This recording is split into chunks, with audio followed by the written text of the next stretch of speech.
Je suis dans la ville, t'es moi l'équipe dans le sas. Faut que j'arrête vite, faut que je vive. On regarde, je suis dans la frappe. On n'a pas besoin de la vie. Je regarde pas, je suis dans la trappe. Regarde-moi, c'est de la trappe. Hey, c'est attrape.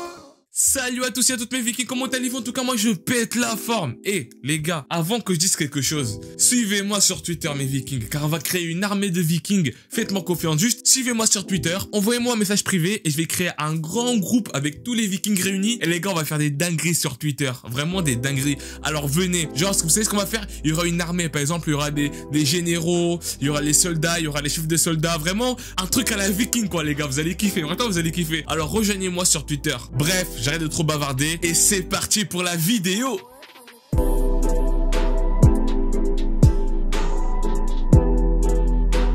Mirai Nikki. Yuki est un lycéen banal qui vit sa vie assez normalement, mis à part qu'il n'a pas de vie sociale. Donc il a exactement 0 pote. T'inquiète Yuki, t'as notre soutien. Et ce Yuki, vu qu'il a aucun pote, bah il tient un journal intime sur son portable, histoire de se sentir moins seul. En gros c'est un mini schizo. Mais notre Yuki, vu qu'il est un peu parano, il s'imagine parfois converser avec des amis imaginaires, car encore une fois, il n'a pas de pote. Dur. Un jour, une des entités imaginaires lui servant de camarade de jeu lui propose de participer à un jeu.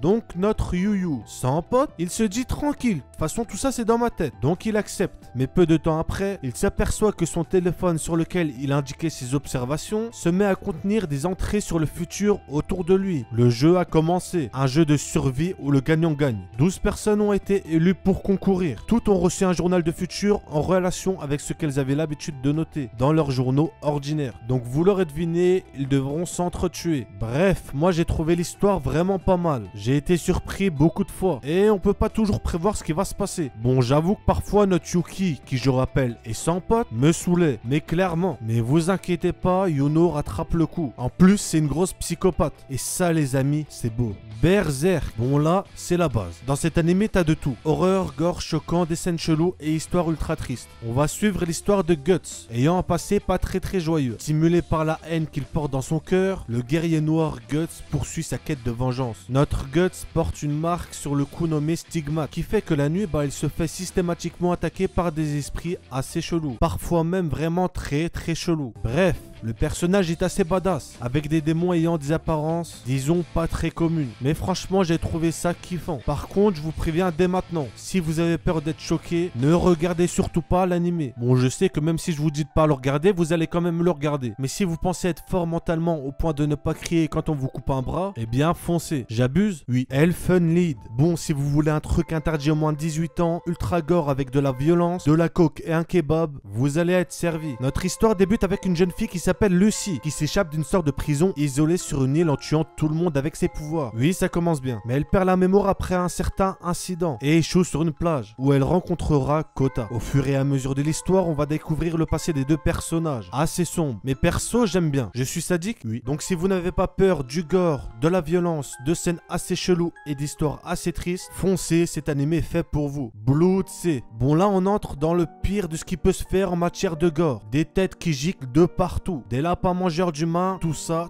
Saya, une jeune lycéenne, est une fille vivant avec son père, toujours présente pour aider les autres. Une gentille fille quoi. Elle s'est vue confier par son père la mission d'éliminer les anciens, à l'aide de son épée. Les anciens sont des monstres dévoreurs d'humains. Pas très cool quoi. Et j'avoue ça doit faire mal de se faire dévorer. Bref, ce que j'ai assez kiffé, c'est que personne, même les personnages principaux, ne sont à l'abri d'une mort aussi cruelle que sanglante. Les amis, vous risquez d'être traumatisés, surtout si vous n'avez pas l'habitude de ce genre d'animé. Bon après, si vous passez vos journées à tuer des gens, vous serez peut-être un petit peu moins choqué. L'animé est un peu lent à démarrer, mais une fois qu'on est dedans, on voit pas les épisodes passer. Et je pense que la fin va en surprendre plus d'un. Moi perso, je m'y attendais, mais alors là, absolument pas. Eichul of Jid. Non, ce que je viens de dire n'est pas de l'allemand. Le monde fut contaminé le 13 avril 2010 par une maladie mortelle d'origine inconnue, qui apparaît le même jour dans les principales villes, transformant ainsi les humains en zombies. Au Japon, plusieurs étudiants du lycée Fujimi, ainsi qu'une infirmière scolaire, se sont regroupés afin de survivre à cette Apocalypse. On va donc suivre l'histoire de Takashi, l'un des rares étudiants à avoir survécu à la première attaque. J'ai pensé quoi de cet animé? On a des personnages assez attachants et un genre à la The Walking Dead. Perso, j'ai trouvé ça assez original. L'histoire est assez passionnante à suivre. Certaines scènes sont assez choquantes, sans compter qu'on a beaucoup de fanservice. D'habitude, c'est pas vraiment mon style d'animé, mais franchement, j'ai bien aimé. Donc si vous aimez bien les gâteaux à la fraise, je vous le conseille. Et si vous n'aimez pas les gâteaux à la fraise, c'est que vous êtes une personne très bizarre.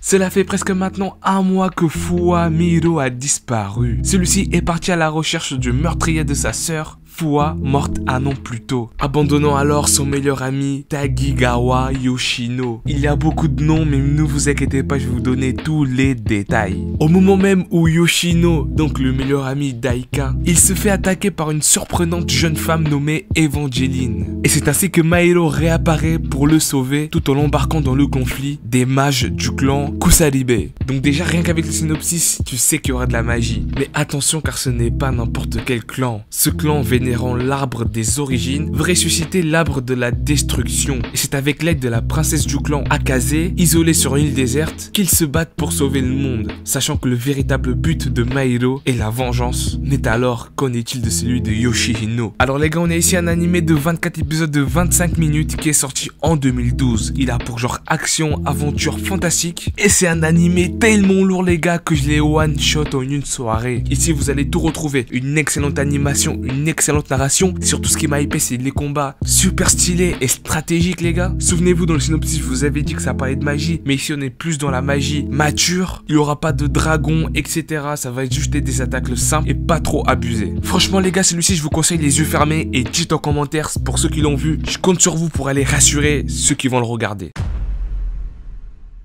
L'humanité a largement colonisé l'espace, mais l'autorité centrale de la Terre s'est immunisée avec le temps. Au point qu'une colonie nommée Side 3 où Zeon déclare son indépendance, marquant le début de la grande guerre d'indépendance de Zeon. Notre protagoniste, Armuro Rei, est un jeune garçon vivant sur Side 7, une colonie jusque-là épargnée par la guerre. Mais là où il ne sait pas, c'est que les forces de Zeon ayant un vent d'un programme militaire secret sur Side 7. Donc une petite troupe de Mobile Suit y est dépêchée et engage le combat avec les forces de la Fédération. Et c'est alors que dans la panique occasionnée, Armuro découvre un prototype de mecha nommé Gundam. Intuitivement, il parvient à le piloter pour détruire les attaquants. Et c'est ainsi que notre Armuro rejoint l'armée au sein de l'équipage du vaisseau spatial White Base de la Fédération pour combattre Zeon. Et devient un pilote chevronné, d'autant plus qu'il développe des talents incroyablement surpuissants, des pouvoirs psychiques nés de l'évolution dans l'espace. Ok les gars, celui-là c'est un animé que vous avez pas beaucoup l'habitude d'entendre car c'est tout simplement un animé spatial, mecha. Pour ceux qui aiment la stratégie, ici vous allez retrouver des combats et des batailles un peu à la Star Wars,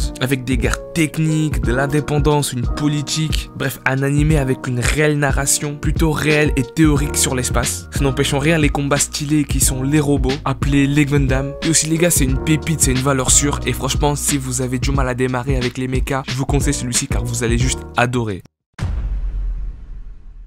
Sisti, une jeune magicienne intègre une académie de magie reconnue pour aiguiser ses compétences et résoudre le mystère du château dans le ciel. Alors que son professeur préféré part en retraite, ce dernier est remplacé par Glenn, un paresseux qui ne possède aucune compétence pour enseigner. Elle se pose alors une question, comment se fait-il que ce mec-là est le mage le plus surpuissant de toute l'école? J'avais déjà présenté cet animé, mais malheureusement ma vidéo s'est faite strike, donc supprimée, et c'est pour ça que je vous le remets. Pour moi, c'est l'un des meilleurs animes de école magie qui existe. Vous allez trouver des beaux combats, une bonne histoire, un perso pas trop chiant, et en plus c'est assez charismatique car ici on suit la vision d'un professeur et non d'un élève et ça change toute la donne. Bref, je vous le conseille. Voilà les gars, c'est déjà la fin de cette vidéo. Si vous avez aimé, n'hésitez surtout pas à vous abonner et à liker, ça me ferait énormément plaisir. N'oubliez pas d'aller checker la chaîne de Dyson qui sera en description. Moi je vous dis, prenez soin de vous et de votre famille. Jana. Je suis dans la ville, t'es moi l'équipe dans le sas. Faut que j'arrive vite, faut que je vive. On regarde, je suis dans la frappe. On n'a pas besoin de la vie, je regarde pas, je suis dans la trappe. Regarde-moi, c'est de la trappe.